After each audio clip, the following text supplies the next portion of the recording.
Sups up everyone, welcome back to another video. Today we're going to be talking about Xiao and Itto. We're going to be comparing the two, seeing who's going to be coming out on top. Of course, now that Xiao does have his signature artifact, but do remember that unfortunately, yes, I know, despite being somebody who has spent an unholy amount of money in this game, I still don't have Xiao's spear. Yep, I tried to go for his spear this time around as well, and as you guys can see, I ended up with the Aqua Simulacra. What can I tell you? At every opportunity, I have made an effort to try and get his spear. Don't have it, so we're gonna be running with the Staff of Homa in this video. 63 167, not too amazing to be honest with you guys. When it comes to his artifacts, I don't think I have the best artifacts either. They're like pretty scuffed if I'm going to be completely honest with you, but it's something I can run with. And to be honest, if you guys look at it from this perspective, it should only make Xiao look good, all right? Because you may or may not be surprised by the damage results later shown in the video. They're both going to be having a team that's kind of constructed for them to function at high efficiency,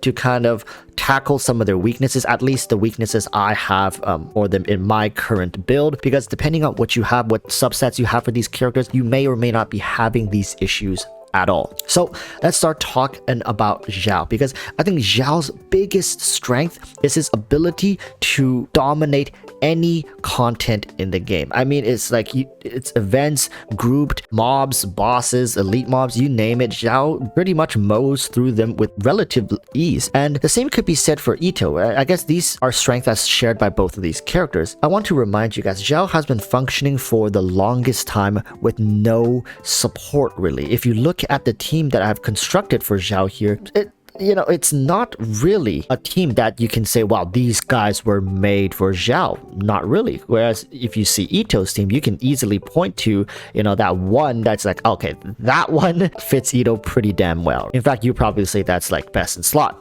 for one of the Itto teams. But Xiao doesn't have that. Yet, despite all the things that's going against Xiao in multiple patches, Hoyoverse making content that just makes it very difficult, thank goodness this Abyss iteration is fair for both of them. It doesn't really lean towards one or the other, and if you really have to stress, I would say it still leans towards Itto. Now, why am I saying all this before we even get into it? It's because I want to have you guys understand that Xiao is fighting an uphill battle here. Since his release, he hasn't really had things going his way. There has been close to no favoritism. There has been no advantages given to this character. And for people who have been playing Xiao, they can attest to this, that throughout all the patches, it's not that he was unusable at any point. It's just that for the most part, you did find it a little more difficult to make him work. Now, Itto, on the other hand, is kind of like a golden child in a sense for Hoyoverse. He was released with his full artifacts, as he was released with his weapon, which is better than Xiao's weapon. It's so perfect for him. I mean, Xiao's weapon is good as well, but Itto's weapon works outside of Itto, and it's just overall a great stat stick at its worst state. Of course, Itto also came out with a dedicated support. Despite all of this, when you compare the two at C0, remember we're talking about C0, if you want to bring in constellations, this really becomes a one-sided comparison in favor of Itto. But if we're talking about at C0, their strengths are fairly leveled. I'm going to be honest with you guys. Despite all the advantages Itto have, and also having the biggest advantage of being a newer character, Itto and Xiao at C0, their performances for the most part have remained the same. However, their combat styles do differ a little bit. Of course, Xiao relies on his plunge attacks while Itto relies on his charge attacks, and you'll soon see why that really affects how they engage in battle with certain enemies. So with Itto, it's actually very easy to use him. He's one of, I think, the most smooth characters Hoyoverse has released to date, because his kit is so simple, straightforward. You press E, auto attack a couple times, and then you go straight into charge attack. As long as you understand the flow of his animations and attack swing, you quickly get a good sense of how to play this character. And I've made videos in the past talking about this. I think Itto is a well-designed character. So when comparing the two, I think the biggest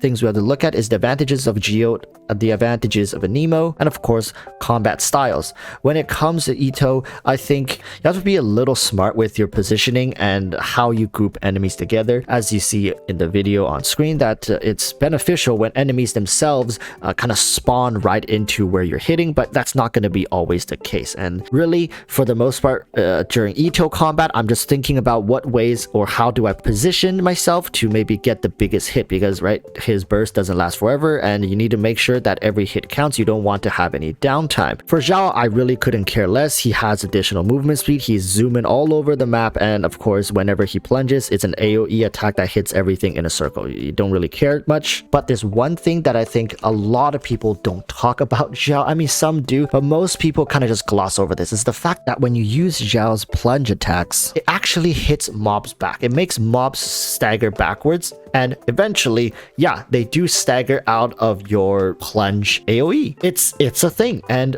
you might think, well, that's such a minor problem, right? Not really, to be honest with you. I've had many Abyss iterations where I was just trying to play Xiao. Listen, you know, that could be the difference between a proper 3-star clear and underperforming, and you're trying again. It's something that's quite subtle that people just completely ignore, and it comes to bite you in the ass every now and then. Now, is this a deal breaker? By no means is it a deal breaker. Every character is going to have combat flaws. For example, Hu Tao's charge attack knocks enemy into the air, and you end up starting to juggle them, and you have to time the juggles, right? It's not a deal breaker by any means, but it's something that could annoy some people, and I've seen it annoy a lot of people, because guess what? Hoyoverse has never addressed this, and Hoyoverse always designed mobs. I mean, look at these Geo Bishops. They are getting plunged out of the way by Xiao. What can I say? It's part of the game, and expect this to continue being a part of the game. Just because mobs are big and look tanky and look strong doesn't mean they're not going to get plunged out of the way by Xiao, and which results in you having to decide, hey, I'm going to chase this one or that one,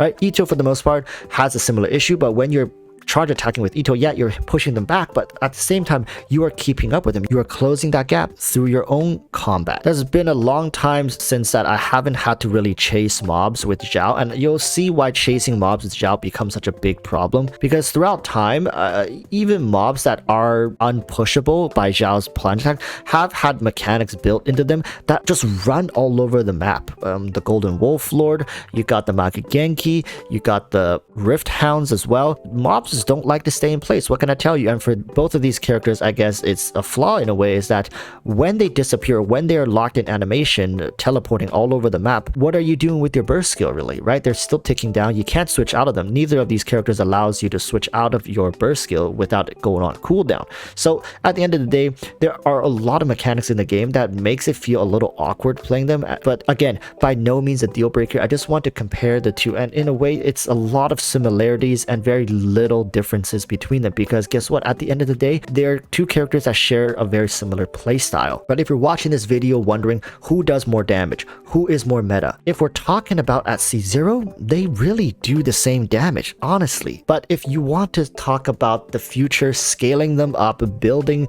teams around them, Xiao honestly has a more flexible team option, because you just have to find things that work with him. You can run Anemo characters with him if you want, but nowadays you don't even need to do that, right? Look at my Xiao running with double Geo and a Bennett. If you know how to play these characters and what to build on your support DPS, for example, in my Zhongli, I have a Favonius Lance, and for Xiao, I always make sure to use my dashes before I use my burst, so he can gather the particles and have his dashes go on cooldown so he can use them again after his burst. It's tiny things like this that'll make or break some of these characters for you guys, and Xiao, being an older character, doesn't have the benefits of the optimization when it comes to constellations like Itto does. This is why I say, if you're building them for the long run, you say, oh, I'm gonna get C6. Well, C6 Xiao, if you go ask people nowadays, they'll still probably say is like top 3 constellations in the game. But guess what? C1, C2, C3, C4, C5 Xiao is among some of the worst constellations in the game, with exception to C1. It's pretty good, but like you see here, my C0 Xiao with 2 charges is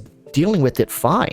But Itto, C1, C2 Itto, some would say is some of the best optimized constellations in the game, and as you get to C4, C6 Itto, you can say Itto is utterly broken as a main DPS. He is hitting for like insane numbers, and the damage continues to scale, while for Xiao, his damage doesn't really continue to scale, but his utility gets better. There's less limitations on ways you can play this character, whereas Itto, you're still unga boongaging all the way to C6. Xiao starts to turn into this hack and slash demon that is very befitting of him from the stories that are passed on from millennia now. But guess what? There's also a catch. If you're fighting a boss, guess what? You are reverted back to your C0, C1 Xiao. You're not going to be able to fully utilize Xiao's C6 unless you're fighting more than one enemy. Again, not a deal breaker, but it's just these tiny things that adds up together overall to make people gravitate more towards Itto if you're looking for raw power and longevity. With that said,